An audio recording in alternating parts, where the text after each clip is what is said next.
Jikalau berhadas ia seseorang, kemudian berjenum ia seseorang, dua pu kejadian itu mayang hanali ngelian ka mahadah raya, atau sebaliknya awai menjunum dudo mahadah subut yang turah uruna itu mayang gedua dalam keadaan tetap itu bi mani bek terpegah melumpur.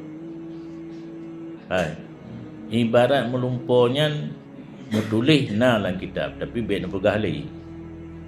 Nampak mana?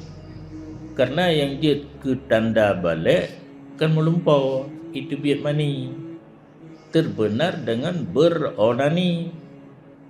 Karena orang onani yogoh lomnai buka pabrik mani dalam badan gaknya, anak itu biat mani.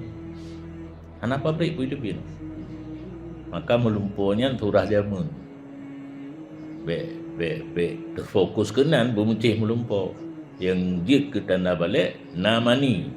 Pada tepu namani itu biatnya ada kala tak melumpur, ada kala penuh balum, ada kala beronani.